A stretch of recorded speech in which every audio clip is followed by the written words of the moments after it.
ध्यानाभ्यास के लिए कृपया अपने नेत्रों को बंद कर लीजिए।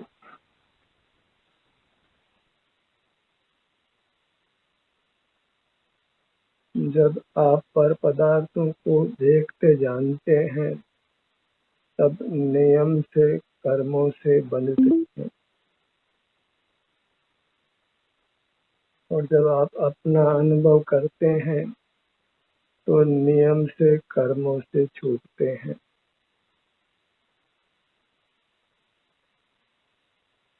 यदि बंधन इष्ट नहीं है, संसार में परिभ्रमण नहीं करना है, तो पर पदार्थों को देखना जानना बंद कीजिए और अपना ही अनुभव कीजिए। यही बंध मोक्ष का संक्षेप है।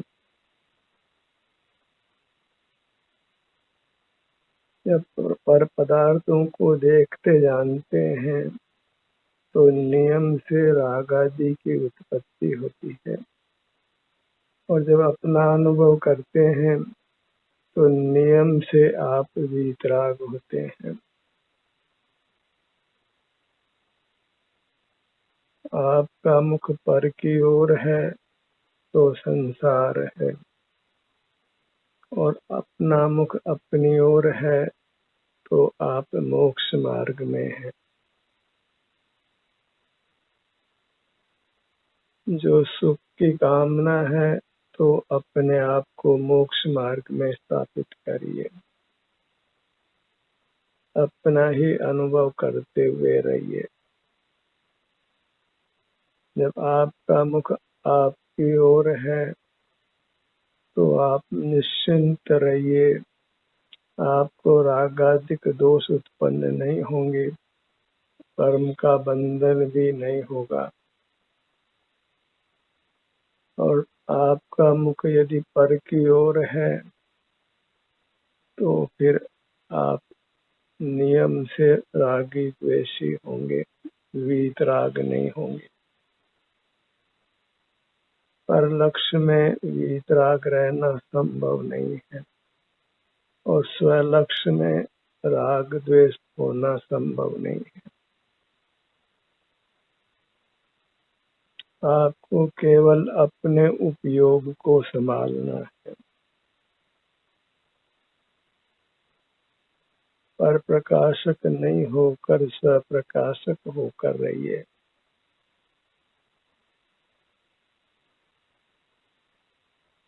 यही आपको विवेक धारण करना है, स्व पर का विवेक।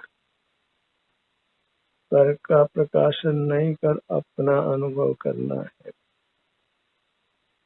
बहिर्मुख नहीं रहकर अंतर्दृष्टि से रहना है।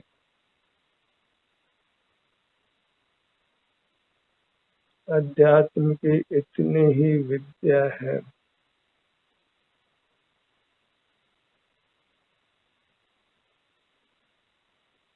और इतना आप कर लेते हैं तो आपका आचरण सम्यक होता है।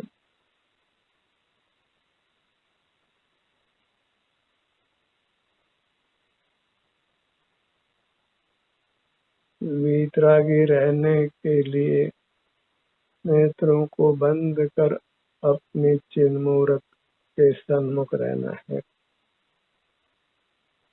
अपने सिर से पैरों तक ही बने रहना है,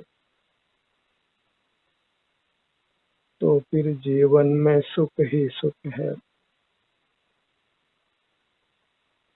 आप स्वस्थ रहेंगे, सुखी रहेंगे।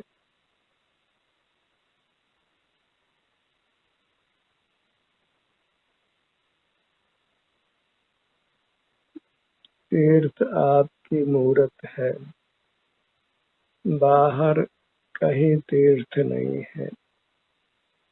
आपकी मूरत ही आपके लिए परमात्मा की मूरत है।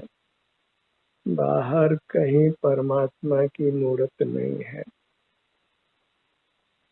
अपने सन्मुख होने का नाम ही देव दर्शन है। इंद्रिय ज्ञान में देव दर्शन होना संभव नहीं है, क्योंकि इंद्रिय ज्ञान का विषय मूर्त पदार्थ है और परमात्मा अमूर्त है। और अमूर्त का ज्ञान नहीं होता है, केवल अपनी अमूर्त काया का अनुभव होता है, संवेदन होता है। अपने सुख दुख का अनुभव हमको ही होता है, अन्य किसी को नहीं होता। और जीव मात्र अनुभव गम्य है, ज्ञान गम्य नहीं है। इसलिए अन्य परमात्मा को जानना संभव नहीं है। अनुभव होने का तो प्रश्न ही नहीं है। धार्मिक क्रियाकांडों के विस्तार में पढ़ने में कुछ भी लाभ नहीं है। केवल आत्म दर्शन करिए, अपने चिन्ह मूर्त से युक्त रहिए। आपका आभ्यंतर अमूर्त शरीर ही आत्मा है, जो सुख दुख रूप से अनुभव में आता है।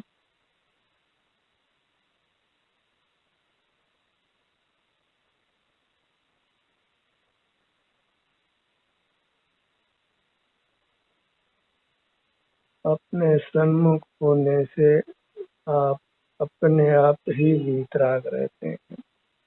वीतराग होने के लिए अलग से कोई प्रयत्न नहीं करना पड़ता है। और बहिर्मुख रह करके आप कदापि वीतराग नहीं रह सकते हैं। आप केवल ज्ञाता दृष्टा रहें, राग द्वेष नहीं करें, यह कदापि संभव नहीं है। जीव का शुद्ध स्वभाव अपने आनंद का भोग है।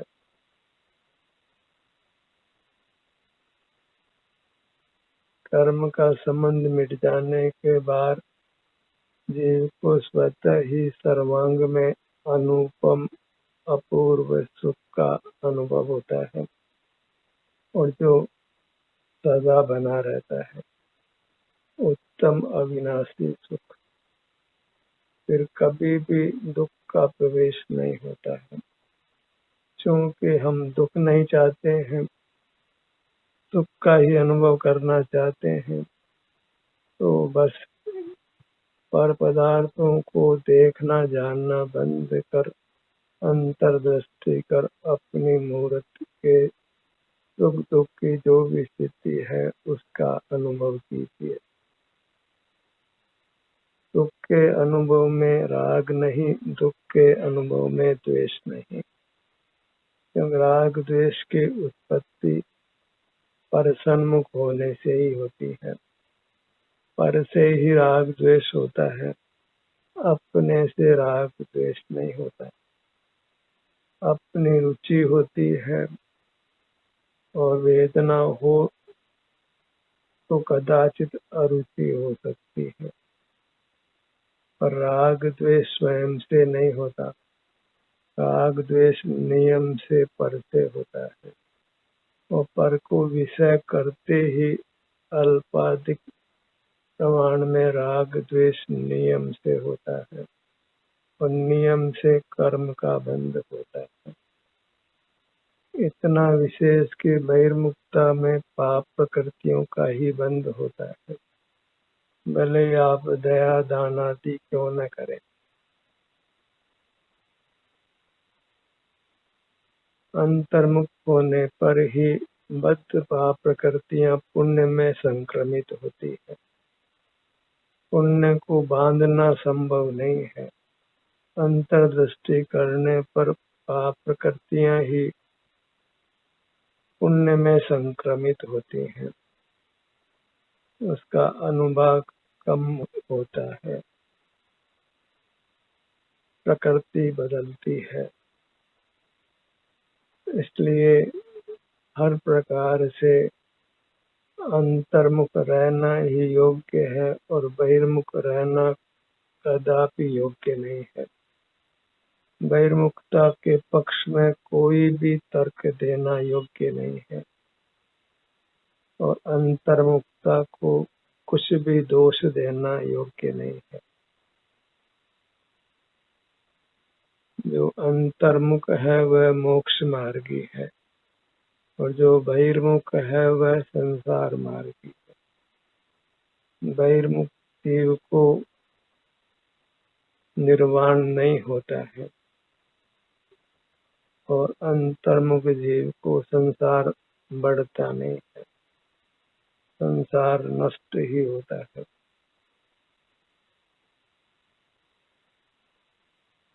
इसलिए निरंतर अंतर्मुख रहने का ही प्रयत्न करिए। बहिर्मुखता को भला नहीं जानिए।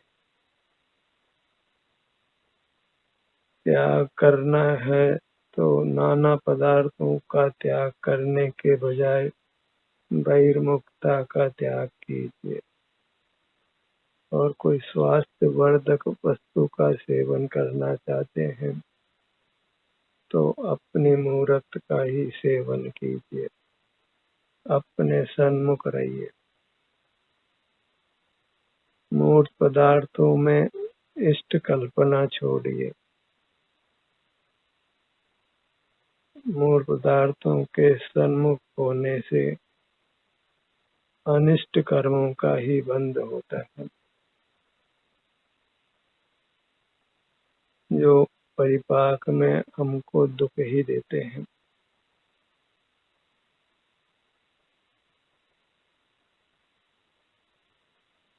जो कर्म आज बनता है वह तत्काल ही उदय में नहीं आता है।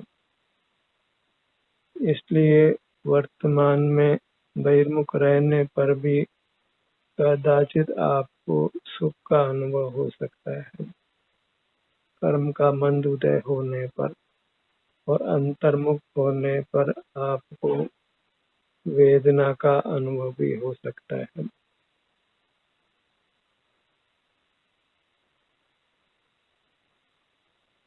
सुख दुख उदयानुसार होते हैं और बंध उपयोग अनुसार होता है। उपयोग बाहर है तो बंध है, उपयोग भीतर है तो बंध नहीं है, निर्जरा है। और सुख दुख का होना कर्म के उदयानुसार है। जो बंधते ही उदय में नहीं आता है, कुछ समय स्थित रहकर कालांतर में ही उदय में आता है। जैसे बीज बोते ही फल नहीं देता है, ऐसे ही आज कर्म बांधते हैं तो तत्काल ही उसका उदय नहीं होता है। जैसी करनी वैसी भरनी, यह सत्य होने पर भी करने का फल तत्काल ही नहीं मिलता है। जो आज पापाचार में लिप्त हैं वे भी पुण्य के फल को भोगते हुए देखे जाते हैं, और जो आज स्वानुभव में भी लीन है उनको भी शरीर में वेदना का अनुभव होता पाया जाता है। इसलिए परिणामों का फल तत्काल ही मिलता है। ऐसे श्रद्धान को छोड़कर बहिर्मुखता को छोड़िए और अंतर्मुख रहिए। बहिर्मुख जीव बहुत वैश्विक सुख अनुभव करते हुए देखे जाते हैं, तो बहिर्मुखता को भला मत जानिए, और अंतर्मुखता में वेदना भी हो तो अंतर्मुखता को बुरा नहीं जानिए। इस प्रकार बंध मोक्ष के विज्ञान को भली भांति समझकर बहिर्मुखता को पूरी शक्ति से छोड़िए और पूरी शक्ति से अंतर्मुख रहने का प्रयत्न करिए। मार्ग के संबंध में निशंक ही रहना है। क्योंकि शंका के साथ मार्ग में गति नहीं होती है। हमें निशंक होकर नेत्र बंद कर अपने शरीर का एहसास करते हुए रहना है। उसमें कुछ भी शंका नहीं करना है। लोग भले ही कुछ भी कहें, लोग आपको मिथ्या दृष्टि भी कह सकते हैं, पर आपको अपने मार्ग के प्रति शंका संशयवान नहीं होना है। संशय रहित होकर, शंका रहित होकर आपको अंतर्दृष्टि से रहना है। इस मार्ग की अनुमोदना करने वाले जीव नहीं के बराबर समझिए। इसलिए आपको अपनी श्रद्धा के बल पर ही आगे बढ़ना है।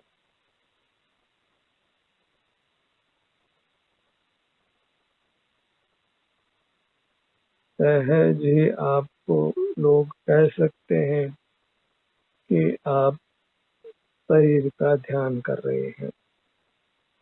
जो अचेतन है,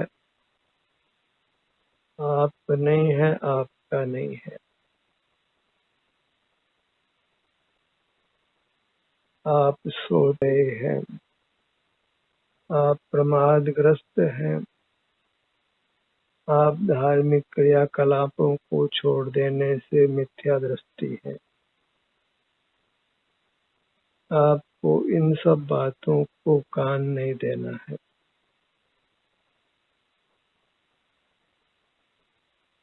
आपके लिए आपकी मूर्त ही आनंददाता है और इससे आपको अपूर्व अनुपम आनंद मिलता है और राग की उत्पत्ति बिल्कुल नहीं होती है। कर्म का बंध बिल्कुल नहीं होता है, अपितु कर्म का नाश ही होता है। भूतकाल आपने कैसे भी जिया हो, बहिर्मुखता से ही आप रहे हो, तो भी आपको निश्चिंत होकर अंतर्मुख रहना है। क्योंकि अंतर्मुख रहने पर सभी कर्मों का नाश शीघ्र ही होता है। शीघ्र ही आप परमात्मा होते हैं। बस शंका रहित रहिए, तभी आप अंतर में स्थिर रह सकते हैं। लोग संज्ञा से प्रभावित नहीं होते, अकेले ही इस मोक्ष पथ पर चल पड़ते हैं। जहाँ विषय सेवन नहीं है, अपना ही अनुभव है, एकाग्रता है, वास्तविक धर्म ध्यान है। आप परमात्मा की तरह ध्यान में निश्चल रहते हैं, निष्कंप रहते हैं, निर्विकल्प रहते हैं, वीतराग रहते हैं। इसी का नाम मोक्ष का मार्ग है। अपने ध्यान को अपने मुखमंडल पर लाइए।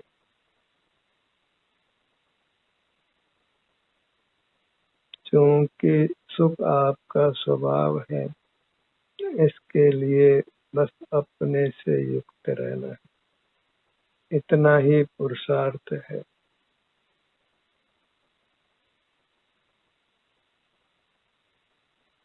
तभी कहा है, तोड़ सकल जगदंद फंद निज आत्म ध्याओ।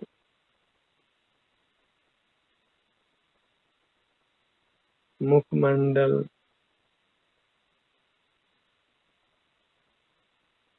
यहाँ पांचों इंद्रियां स्थित हैं, मस्तिष्क भी स्थित है। इसलिए अपने मुखमंडल का प्रधानता से ध्यान करिए, क्योंकि आप प्रधानता से यहीं से बहिर्मुख रहते हैं। और जब आपका ध्यान अपने मुखमंडल पर रहता है, तो स्वमेव ही बहिर्मुखता पर रोक लगती है। कर्मों का आगमन रुकता है, बंध रुकता है और कर्मों की निर्जरा होकर आपको उत्तम सुख की प्राप्ति होती है।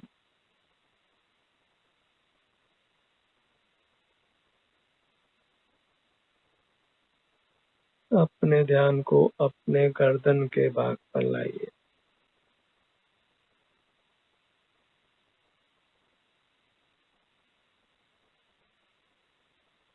अपने मुहूर्त की श्रद्धा होना दुर्लभ है और श्रद्धा होने के बाद फिर संसार दुर्लभ हो जाता है। संसार का शीघ्र ही मूल से नाश होता है। बस अपनी मूर्त की श्रद्धा को ही दृढ़ करते जाइए। इसको परमात्मा रूप की प्रतिष्ठा दीजिए। जैसे पाषाण या धातु की प्रतिमा अचेतन होने पर भी उसमें परमात्मा की स्थापना करते हैं, ऐसे आप वर्तमान में परमात्मा नहीं हैं तो भी अपनी मूर्त में परमात्मा की स्थापना करिए। जैसे फिर स्थापना के बाद पाषाण या धातु की प्रतिमा को हम परमात्मा के रूप में ही देखते हैं, पाषाण या धातु के रूप में नहीं देखते। ऐसे ही अपनी मूर्त में परमात्मा की स्थापना करने के बाद अपनी मूर्त को मनुष्य या संसारी मत देखिए, परमात्मा ही देखिए। इसके साथ परमात्मा पने का ही व्यवहार कीजिए। सिर से पांव तक ये मैं परमात्मा हूँ, ये मेरे परमात्मा की मूर्त है, ऐसा ही सदा भाव कायम रखिए। इसमें कुछ भी विचलन करना योग्य नहीं है। जब भी परमात्मा दर्शन करना है तब नेत्र बंद कर अपने ध्यान को अपने सिर से पैरों तक लाना है। यहाँ के स्वास्थ्य की स्थिति का संवेदन करना है। तो यही वास्तविक परमात्मा दर्शन है, परमात्मा की आराधना।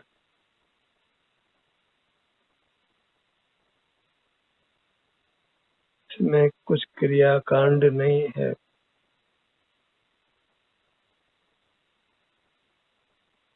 कहीं जाना भी नहीं है, कुछ अर्थ का भेद भी करना नहीं है। अपने ध्यान को अपने दृढ़ भाग पर लाइए।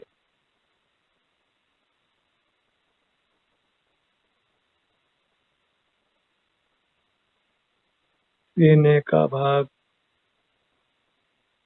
पेट का भाग, पीठ का भाग, ये संवेदन ही परमात्मा दर्शन नाम पाता है। इंद्रिय ज्ञान में जो पाषाण की प्रतिमा देखते हैं, धातु की प्रतिमा देखते हैं, वास्तव में उसमें परमात्मा दर्शन नाम नहीं मिलता है, क्योंकि परमात्मा स्वसंवेदन गम्य है और पाषाण की या धातु की प्रतिमा में संवेदन होना संभव नहीं है, क्योंकि वह अचेतन है।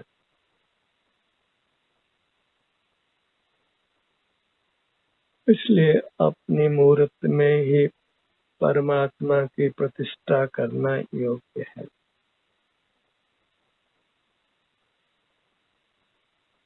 और इसके साथ वही व्यवहार करना है जो परमात्मा के साथ किया जाना चाहिए।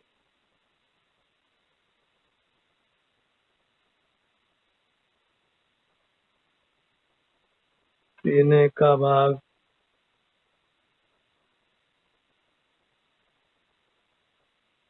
हृदय स्थान, पेट का भाग, पीठ का भाग,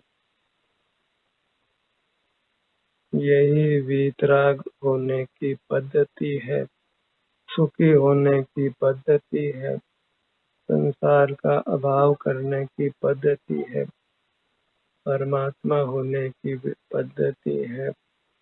ऐसे श्रद्धान के साथ ही आपको अपना ध्यान अपने शरीर के विभिन्न भागों पर लाना है। दाहिनी भुजा,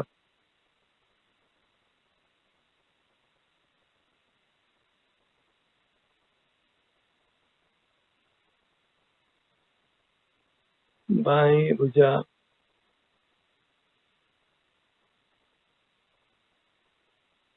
दोनों भुजाएं एक साथ,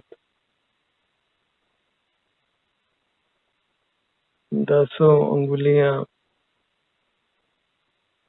दोनों हथेलियां एक साथ। अपने ध्यान को अपने दाहिने पैर पर लाइए।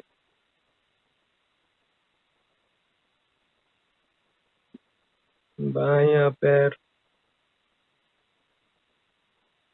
चरण तल, पाद पृष्ठ,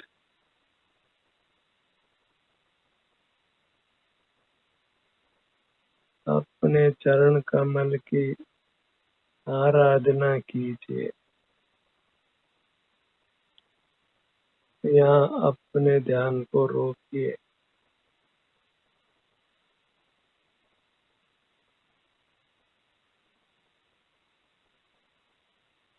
अपने ध्यान को अपने मस्तक भाग पर लाइए।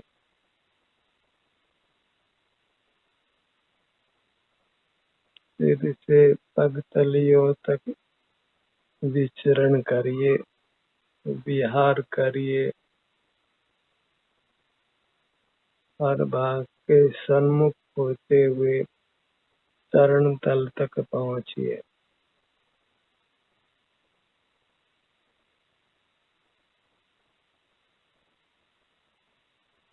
जैसे आप परमात्मा को नमन करते हैं, वैसे या उससे भी अधिक भक्ति के साथ अपने इस चिन्ह मूर्त को मन ही मन नमन करिए।